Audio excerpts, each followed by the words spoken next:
Welcome back, trainers, and in this video we're going to be going over the 1-year anniversary of the remote raid nerf. That's right, let's talk about it. I'm going to give you my thoughts and we're just going to see what we have going on here, and there's numbers throughout the years from when they introduced it, before they introduced it, as far as the revenue, and then afterwards, and then kind of go over their new model that they're bringing in. Could it be something to, I don't know, replace the unlimited remote raids that they were making and kind of fill in that revenue gap? Let's talk about it. Okay, so we have this tweet from 1 year ago from the Pokemon Go app.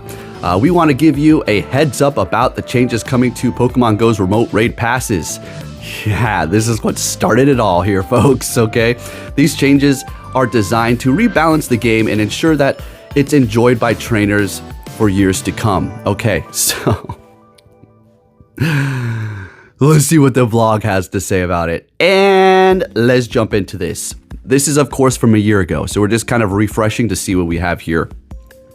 The prices for the remote raids, 3-pack will increase to 525 Pokecoins. That's essentially a $5.25 or equivalent in your area. I understand prices vary from place to place. The price for a single remote raid pass is going to increase to $195. That's essentially $2, or again, equivalent in your area. The premium battle pass 3-pack will be added to the shop for the price of 250 Pokecoins. All right, so I mean, that's pretty okay, I suppose. They're $1 each, you're getting 50 cents off, $2.50 makes sense. This is where some of the main issues lied. Now, nerfing the remote raids in general from unlimited to 5 a day, which we haven't gone into here yet, but we already all know, obviously, was an issue and annoying. Could it have been like 15, 10? That would have been great. 5 seems a little low. The issue is the freaking price on these son of a guns. That's way too much. I understand you're getting more value from a remote raid pass. We can't deny this. I completely understand. I'm not going to be illogical on that. Sure, increase the price a bit, but $195, let's say, how about $125 or $150? That's not much cheaper, Poke. It's a lot cheaper than $195 when you're buying them over and over and over and over and over again, when we have these days where you get 20 remote raids or unlimited. Okay, let's move on here. This is the part that really killed it. Trainers will be able to participate in a maximum of 5 remote raids per day. This maximum may change or increase for special events, as we've seen, and this is all known now. Okay, so the remote raid nerf from limited to 5. Again, I feel like 5 is way too low. Way too low. And they should have maybe went around maybe 15 or 10, okay? It's very unfortunate. Now, for a lot of people who want to play devil's advocate and say, well, most people don't even reach that limit anymore, because it killed off the incentive. Seriously. You want to go hard and get it over with. You don't want to just take a few crumbs. You're not going to fill yourself up like that. Oh yeah, over time, if you put a bunch of crumbs, you can have a little something. I get it. But people just wanted to go hard or go home. Okay? Next, remote raid passes. Or the remote raid passes will be included in a pool of potential rewards for research breakthrough. That's a funny thing, because literally I have received 1 remote raid pass through my 7-day streaks. Now, if you're already stacked up on remote raid passes, say you already have 3, will it give you 1? I don't think so. Okay, so that's an issue there, right? But I have had maybe 1, 2, or 0, and it's still giving me none. I had made sure I had none, or at least I was able to accumulate 1 into my bag when these 7-day streaks came around. Never did. 1 time. Unbelievable. Remote raid passes earned via research breakthrough will start to be subject to the existing inventory limits of 3 remote raid passes. All right, so they're right there telling you that you're going to have to make sure you do not have a full inventory already.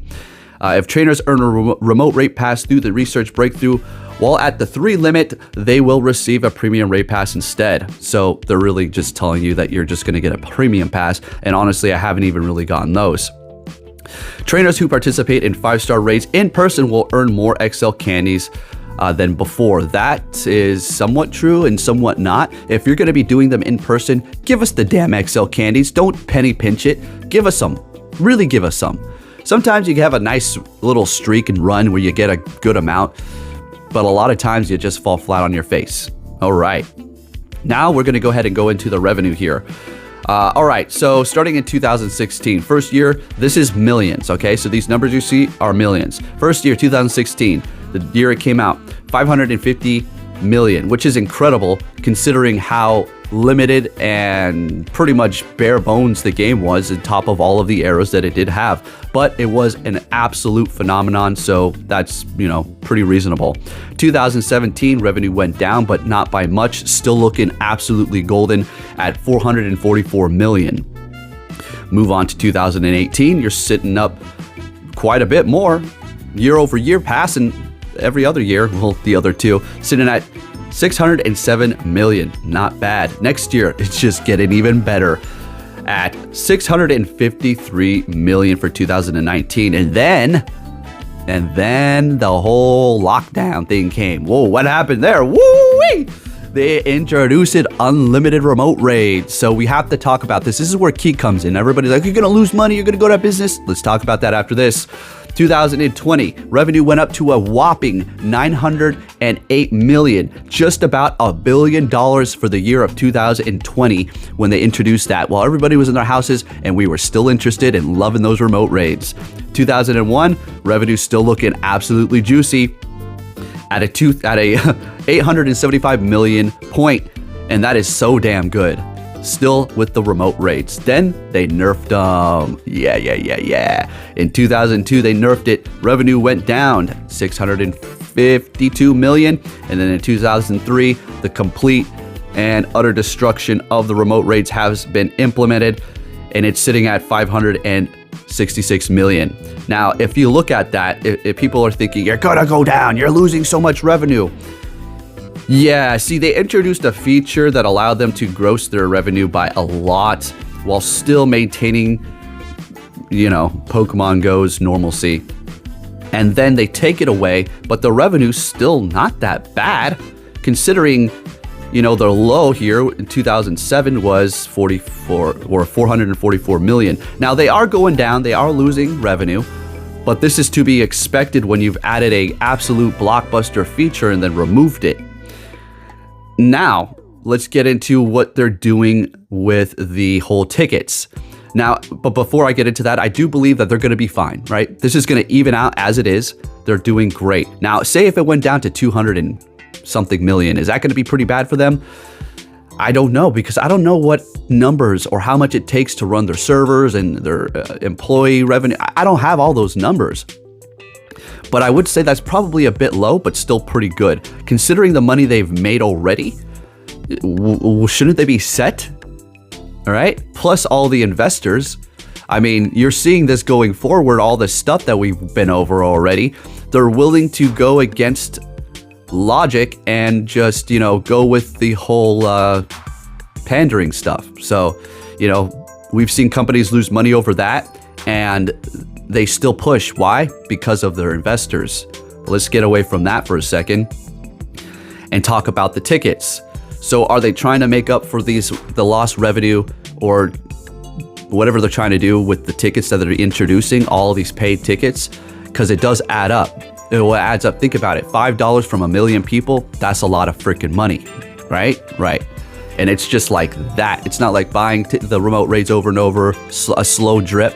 This is just a massive, quick income. I don't want to say that they're trying to make up for the remote raid passes. Maybe, probably a little bit. They're probably just trying to find a new model just to bring in more revenue just in general, right? But it could be them trying to make up for the remote raid. But again, look at year and year before, they were doing fine. They just made a lot more with the introduction of remote raids. So here we are. Taking a look at my Pokemon here, I'll start this right now. So this is basically me just showing you my legendaries, and a lot of these were thanks to doing as many remote raids as I could do to actually get the XL candies to actually max these son of a guns out. And so here we are with all these legendaries. Now, Palkia Origin is an exception to the rule here after the fact, because they did allow unlimited remote raids, which allowed me to get enough XL candies and beyond so I can potentially look for the best one and also get enough candies to completely max it out. Nihiligo here, I mean, if you were in it during the remote raids, consider yourself lucky, okay? Because, man, it is just going to be a little difficult to actually get these XL candies for some of these legendaries and or mythicals to completely max them out, making it that much harder. And this is what Niantic wanted. I mean, is that a bad thing to say? Look, without going on a Niantic bash streak here, I'm gonna have to say it makes a little sense. So you can't just speed run through all of this so you can just max out all these legendaries and it's just essentially a game for whales, right? Pay to win all the way and in a fast, sped up pace. Do you understand that? I kind of understand where they're coming from. I get it. But again, the price increase was a little intense and bringing it down to 5 was a little bit much too. I would have loved to seen anywhere between 10 and 5 remote raids per day. And the price for the single at least like 125, 150, because I understand the value is more. And then the 3 bundle, a little bit less than what it is, okay? It's just a little absurd of where we're at. Now, a little trick here, you see I have 2 remote raid passes. I know a lot of you do know this, but to carry 5, you have to have 2, purchase the 3, and then you'll be able to hold on to 3 or 5. So there's a little tip for you. But hey, I just want to, let you know, it's been 1 year since the remote raids have been nerfed. And if you said you were going to quit, have you actually quit? I don't know. I know a lot of you are still here. I'm not trying to rub it in your face. I know kind of I am right now. But come on, stick to your gun. This is why I got on board with the remote raid. But if you're going to say you're going to quit, then quit. Because a lot of people throw outrage out here. I'm done, and they're still here. Do you see? So be careful on which bandwagon you hop onto. Again, I don't like the remote raid nerf, but there becomes a point where you just have to say, okay, they're done. I realized this after a while. So you just let it go. If you keep stressing yourself out and you post under every one of Niantic's or Pokemon Go's tweets and bring back remote raids, give it a rest. Just give it a rest for your own sake, okay? For your own sanity. Hey, 1 year in, they're still doing fine. What do you know? Anyways, if you did enjoy this video, if you can give it a thumbs up, that'd be much appreciated. And I'll catch you all next time. Take care.